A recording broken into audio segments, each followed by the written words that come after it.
नमस्कार दोस्तों, यदि आप भी न्यूजीलैंड के खिलाफ खेले जा रहे टेस्ट सीरीज के दूसरे टेस्ट मुकाबले के पहले दिन का खेल देखकर खुश हुए हैं तो हमारी इस वीडियो को एक लाइक जरूर कीजिएगा। दोस्तों, आज हमारी इस वीडियो का लाइक टारगेट सिर्फ 50 लाइक्स का है, तो दोस्तों वीडियो को दिल से लाइक जरूर करें। दोस्तों, जैसा कि आप सभी जानते ही है कि फिलहाल अभी न्यूजीलैंड की टीम भारत के दौरे पर है, जहां भारत और न्यूजीलैंड के बीच 3 मैचों की टेस्ट सीरीज खेली जा रही है, जिसका पहला मुकाबला बेंगलुरु के चिन्ना स्वामी स्टेडियम में खेला गया, जिसमें भारतीय टीम को हार का सामना करना पड़ा। लेकिन दूसरे टेस्ट मुकाबले में भारतीय टीम ने ऐसा कमाल कर दिखाया जिसकी कल्पना कभी न्यूजीलैंड की टीम ने नहीं की होगी। तो दोस्तों, बताने जा रहे हैं आपको भारत और न्यूजीलैंड के बीच खेले गए दूसरे टेस्ट मुकाबले के पहले दिन का पूरा रोमांचक हाइलाइट्स। उससे पहले यदि आपने अभी तक चैनल को सब्सक्राइब नहीं किया है तो सब्सक्राइब जरूर करें ऐसे ही क्रिकेट की अपडेट पाते रहने के लिए। तो दोस्तों, भारत और न्यूजीलैंड के बीच 3 मैचों की टेस्ट सीरीज का दूसरा टेस्ट मुकाबला पुणे स्टेडियम में खेला जा रहा है, जहां टॉस के लिए सिक्का उछाला गया तो टॉस न्यूजीलैंड के कप्तान टॉम लैथम ने जीता और टॉस जीतकर पहले गेंदबाजी करने का फैसला किया और भारतीय टीम को पहले बल्लेबाजी के लिए आमंत्रित किया था, जहां भारतीय टीम की तरफ से एक बार फिर पारी की शुरुआत कप्तान रोहित शर्मा और यशस्वी जायसवाल ने की। जहां पहले टेस्ट मुकाबले में भारतीय टीम को बेहतरीन शुरुआत नहीं मिलने के कारण भारतीय टीम को पहला टेस्ट गंवाना पड़ा था। ऐसे में इस मुकाबले में इन दोनों ही बल्लेबाजों के कंधों पर अपनी टीम को एक बेहतरीन विस्फोटक ओपनिंग शुरुआत दिलाने की बहुत बड़ी जिम्मेदारी थी, जहां इन दोनों ही बल्लेबाजों ने इसे बखूबी निभा कर दिखाया। जहां मुकाबले की शुरुआत में ही रोहित शर्मा ने पहले ओवर में ही 2 शानदार चौके और एक बेहतरीन गगनजर टीम के लिए बेहतरीन शुरुआत करी। रोहित शर्मा ने अपना इंटेंट का साफ जाहिर कर दिया था और उन्होंने बता दिया था कि पहले टेस्ट मुकाबले जैसी गलती अब इसमें नहीं दोहराई जाएगी। तो वही यशस्वी जायसवाल भी कहां किसी से पीछे रहने वाले थे। दूसरे ओवर में उन्होंने भी एक चौका और एक शानदार ठोका और इस ओवर में 12 रन बटोरे। भारतीय टीम की यह जोड़ी विस्फोटक अंदाज में बल्लेबाजी कर रही थी और जायसवाल और रोहित शर्मा की बल्लेबाजी देखकर न्यूजीलैंड के गेंदबाज और कप्तान के पसीने छूटने लगे थे। न्यूजीलैंड के गेंदबाज अपनी गेंदबाजी में हर एक बदलाव कर रहे थे जो उन्हें करनी चाहिए, लेकिन उनको कुछ भी समझ में नहीं आ रहा था। रोहित शर्मा और जायसवाल पर जहां किसी को भी नहीं छोड़ते हुए आसानी से बड़े शॉट खेल रहे थे और ऐसी ही तूफानी बल्लेबाजी करते हुए इन दोनों ही बल्लेबाजों ने 6 ओवर में ही अर्धशतकीय साझेदारी करते हुए भारतीय टीम को 50 रनों का आंकड़ा पार करा दिया था। इन दोनों के द्वारा ऐसी बल्लेबाजी देखने को मिल रही थी जैसे आज टी20 मैच खेला जा रहा हो। ऐसे ही 8वें ओवर में टिम साउदी की पहली ही बॉल पर रोहित शर्मा ने एक और ठोक दिया। इसके बाद तीसरी बॉल पर चौका ठोक कर टिम साउदी के होश उड़ा दिए थे और फिर रोहित शर्मा यही नहीं रुके, उन्होंने ओवर की आखिरी बॉल पर भी एक बेहतरीन ठोक न्यूजीलैंड के खेमे में हड़कंप मचा दिया। कप्तान रोहित शर्मा की तूफानी विस्फोटक बल्लेबाजी मैदान पर कोहराम मचा रही थी।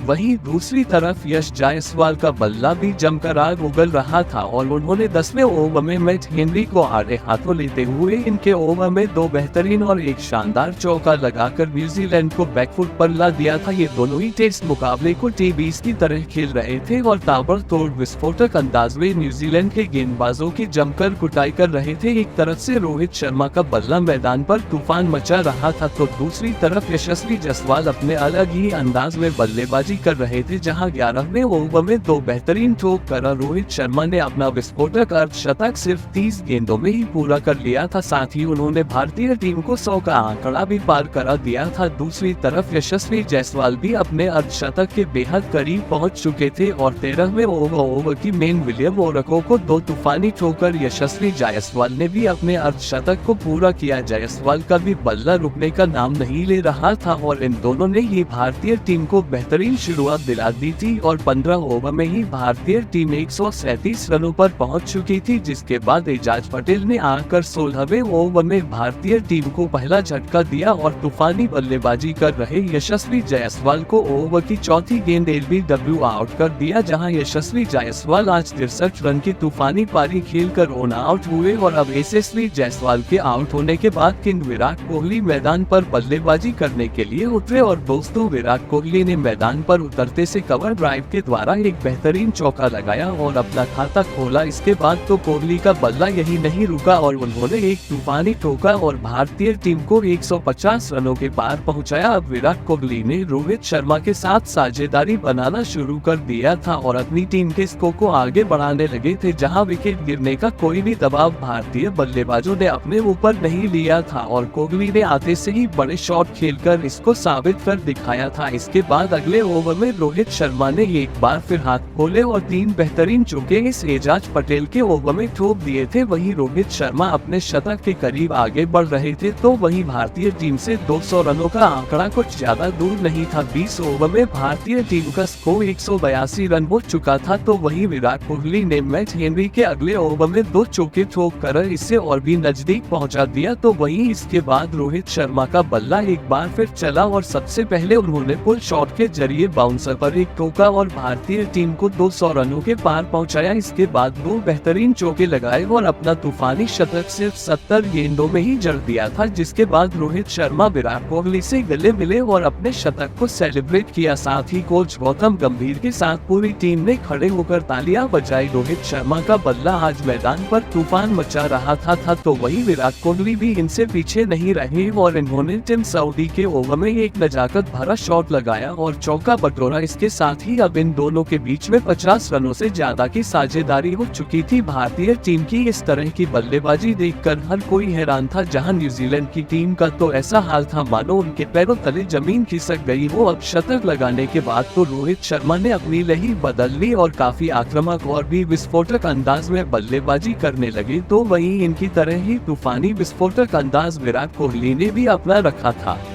जहां विराट कोहली ने इस बार सचिन रविंद्र को अपना निशाना बनाया और उनके ओवर में 2 चौके लगाकर गेंद को बाउंड्री की सैर कराई, जिसमें एक कवर ड्राइव विराट कोहली ने शानदार तरीके से लगाया था। जहां हर एक ओवर में भारतीय टीम के लिए बड़े शॉट आ रहे थे और टीम का स्कोर आसानी से आगे बढ़ रहा था। विराट कोहली जहां अपने अर्धशतक के बेहद करीब थे तो वहीं इसके बाद अगले ओवर में रोहित शर्मा ने एजाज पटेल को की गेंद पर एक गगनचुंबी ठोका और गेंद स्टेडियम की छत पर जाकर गिरी। इस प्रकार इन दोनों ने मिलकर भारतीय टीम को 250 रनों के करीब पहुंचा दिया था और दोनों के बीच अब 70 रनों से ज्यादा की साझेदारी हो चुकी थी। लेकिन अगला ओवर लेकर आए सचिन रविंद्र ने भारतीय टीम को तगड़ा झटका दिया और ओवर की दूसरी ही गेंद पर विराट कोहली को टॉम लैथम के हाथों कैच आउट करवाकर पवेलियन की राह दिखाई। विराट कोहली अपने अर्धशतक से सिर्फ 4 रनों से चूक गए और 46 रन बनाकर आउट हुए और जब विराट कोहली आउट हुए तो लंच की घोषणा कर दी गई। इस दौरान भारतीय टीम ने 238 रन बना लिए थे और रोहित शर्मा 127 रन बनाकर क्रीज पर मौजूद थे। तो वही लंच के बाद मुकाबला शुरू हुआ तो रोहित शर्मा का साथ निभाने मैदान पर बल्लेबाजी करने के लिए सरफराज खान आए, जिन्होंने पहले टेस्ट मुकाबले में शतक जड़ भारतीय टीम की मैच में वापसी कराई थी और सरफराज खान ने आते से ही भागकर 2 रन लिए और अपना खाता खोला। भारतीय टीम के 2 विकेट जरूर गिरे थे लेकिन भारतीय टीम अभी अच्छी स्थिति में थी। ऐसे में दबाव न्यूजीलैंड की टीम पर और भी ज्यादा बढ़ चुका था, जिसे सरफराज खान ने इस ओवर में 2 चौके लगाकर और बढ़ा दिया था। इसके साथ ही भारतीय टीम ने 250 रन का आंकड़ा पार किया। वहीं रोहित शर्मा का बल्ला रुकने का नाम ही नहीं ले रहा था और उन्होंने अगले ओवर में मैच हेनरी को 2 ठोके और अपनी पारी को 150 रनों के पार ले गए। वहीं सरफराज खान भी अब रोहित शर्मा का बेहतरीन साथ निभा रहे थे और अब इन दोनों के बीच में शानदार साझेदारी तैयार होने लगी थी, जिसके बाद सरफराज खान ने विलियम रको की ओवर में एक चौका स्टेट में लगाया और साझेदारी को आगे बढ़ाया। जहां 35वां ओवर टिम साउदी लेकर आए और इस ओवर की दूसरी ही गेंद पर रोहित शर्मा ने पुल शॉट के जरिए जड़ा, लेकिन इसी ओवर की चौथी बॉल पर रोहित शर्मा को साउदी ने बोल्ड कर पवेलियन की राह पकड़ाई और न्यूजीलैंड की टीम ने राहत की सांस ली। जी हां दोस्तों, भारतीय टीम को अब काफी बड़ा झटका लग चुका था और रोहित शर्मा 162 रन बनाकर आउट हो चुके थे, जहां भारतीय टीम का स्कोर 286 रन हो चुका था। अब दोस्तों, रोहित शर्मा के आउट होने के बाद मैदान पर बल्लेबाजी करने के लिए आया ऋषभ पंत, जिन्होंने पहले टेस्ट में तूफानी पारी खेली थी। हालांकि सिर्फ 1 रन से वह अपने शतक से चूक गए थे। अब न्यूजीलैंड की टीम ने रोहित को आउट करने के बाद भारतीय टीम पर दबाव बनाना चाहा, जहां न्यूजीलैंड के गेंदबाज चाहते थे कि जल्द से जल्द विकेट निकाले जाए और इस दबाव को और बढ़ाया जाए। हालांकि पंत और सरफराज खान आज अलग ही मूड में नजर आ रहे थे। उनकी बल्लेबाजी देखकर ऐसा लग रहा था जैसे कि वह डगआउट से ही सेट होकर आए हैं और उन्होंने आते से ही न्यूजीलैंड के गेंदबाजों पर कहर ढाना शुरू कर दिया। देखते ही देखते टेस्ट मैच को उन्होंने कब टी 20 में बना दिया पता ही नहीं चला, जहां पवे ओवर में मैच हेनरी की गेंद को बाउंड्री के पार चौके के लिए भेजकर पंत टीम के स्कोर को तेजी से आगे बढ़ाना शुरू कर दिया था और इसी के साथ उन्होंने टीम इंडिया को 300 रनों के पार भी पहुंचाया। इसके बाद भी सरफराज खान का बल्ला आज फिर रुकने का नाम नहीं ले रहा था, जहां अपनी घातक बल्लेबाजी से इस खिलाड़ी ने 52 ओवर की तीसरी गेंद पर टिम साउदी को शानदार चौका लगाते हुए सिर्फ 40 गेंदों में ही अपना अर्धशतक पूरा कर लिया था। उनकी ऐसी बल्लेबाजी देखकर न्यूजीलैंड की टीम के होश उड़ चुके थे और उनके गेंदबाजों ने पसीने छोड़ दिए थे। उन्हें समझ नहीं आ रहा था कि क्या किया जाए, क्योंकि इन दोनों ने तो अपनी विस्फोटक बैटिंग से तहलका मचा कर रख दिया था। इन दोनों का बल्ला रुकने का नाम ही नहीं ले रहा था। जहां एक तरफ से पंत का बल्ला आग उगल रहा था तो वहीं दूसरी तरफ सरफराज खान अपने अलग ही अंदाज में बल्लेबाजी कर रहे थे और एक के बाद एक चौके की झड़ी लगाते हुए इन्होंने भारतीय टीम के स्कोर को 330 रनों के पार पहुंचाया। आज एक बार फिर पंत और सरफराज की जोड़ी ने न्यूजीलैंड के गेंदबाजों के होश उड़ा दिए थे। ऋषभ पंत और सरफराज खान की यह जोड़ी एक बार फिर बड़ी साझेदारी बनाने के लिए अब आगे बढ़ने लगी थी। एक तरफ से सरफराज खान गेंदबाजों की कुटाई कर रहे थे तो वहीं ऋषभ पंत भी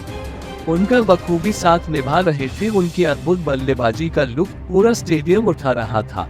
न्यूजीलैंड के गेंदबाज इन्हें रोकने की पूरी कोशिश कर रहे थे और इसी सोच में थे कि कैसे भी करके एक विकेट चटका जाए और लय को तोड़ा जाए, लेकिन आज सिर्फ उन्हें मायूसी हाथ लग रही थी। जहां एजाज पटेल को आड़े हाथों लेते हुए सरफराज ने शानदार चौका लगाया और टीम इंडिया को 350 रनों के पार पहुंचा दिया। इसके बाद 66वें ओवर में भी एजाज पटेल की ऋषभ पंत ने धज्जियां उड़ाकर रख दी, जहां ओवर की पहली ही गेंद पर पंत ने तूफानी लगाकर बेहतरीन स्वागत किया। इसके बाद तीसरी गेंद पर एक बार फिर गगनचुंबी लगाकर गेंद को मैदान के बाहर भेज दिया। पंत यही नहीं रुके और अंतिम गेंद पर भी उन्होंने एक शानदार चौका लगाया और अपना शानदार अर्धशतक पूरा किया।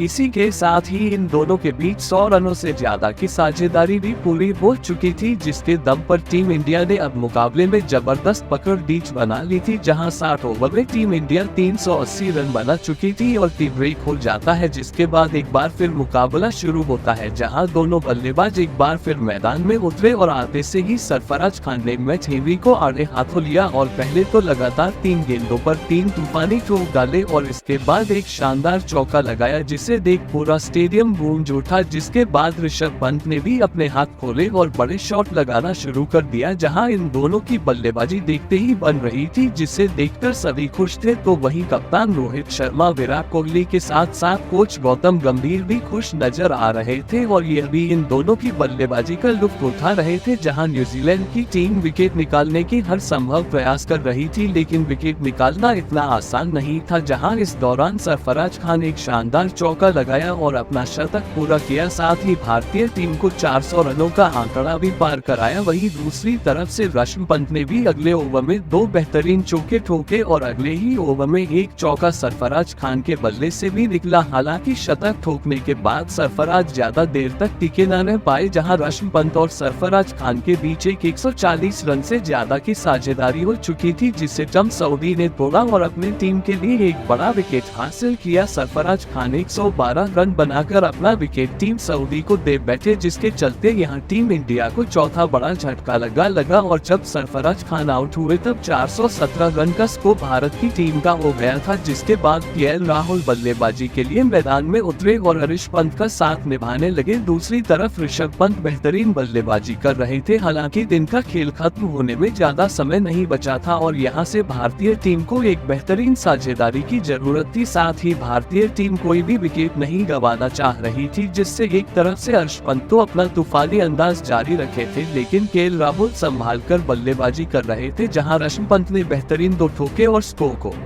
450 रनों के पार पहुंचाया। हालांकि कुछ समय संभाल कर खेलने के बाद राहुल को समझ में आ गया कि धीमे बल्लेबाजी करना सही नहीं है और बड़े शॉट लगाना ही पड़ेगा। ऐसे में दिन के अंतिम 5 ओवर का खेल बचा हुआ था और केएल राहुल ने भी अब अपने हाथ खोल दिए थे। जहां इन दोनों ही खिलाड़ियों ने सोच लिया था कि आज किसको को 500 रनों के पार पहुंचाया जाए और उन्होंने आने वाले सभी गेंदबाजों की कुटाई करनी शुरू कर दी। जहाँ पहले केएल राहुल ने मैच हेनरी की ओवर में एक चौका और एक ठोका। इसके बाद ऋषभ पंत ने टिम साउदी को निशाना बनाया और 2 इनके ओवर में ठोके। वहीं विलियम रको को भी आड़े हाथों लेते हुए इन दोनों ने ही उनके ओवर से 18 रन बटोरे और टीम के स्कोर को 500 रनों के पार पहुंचाया। इस प्रकार ऋषभ पंत और केएल राहुल ने मिलकर अंतिम 5 ओवर में 56 रन ठोक डाले और दिन का खेल खत्म होने तक भारतीय टीम ने स्कोर बोर्ड पर 513 रन लगा दिए हैं, जहां ऋषभ पंत 22 रन बनाकर तो वहीं केएल राहुल 38 रन बनाकर क्रीज पर जमे हुए हैं। तो अब दोस्तों देखना ये होगा कि भारतीय टीम दूसरे दिन कितना स्कोर बनाती है और कितने स्कोर पर पारी को घोषित करती है। हालांकि कप्तान रोहित शर्मा चाहेंगे कि दूसरे दिन सबसे पहले ऋषभ पंत अपना शतक पूरा करे, उसी के बाद पारी को घोषित करे। तो दोस्तों आपको क्या लगता है, रोहित शर्मा कितने स्कोर के बाद पारी को घोषित करेंगे? आप आज भारतीय टीम के प्रदर्शन को 10 में से कितने अंक देना चाहेंगे? कमेंट बॉक्स में हमें अपनी राय जरूर बताएं। नए हैं तो चैनल को सब्सक्राइब जरूर करें।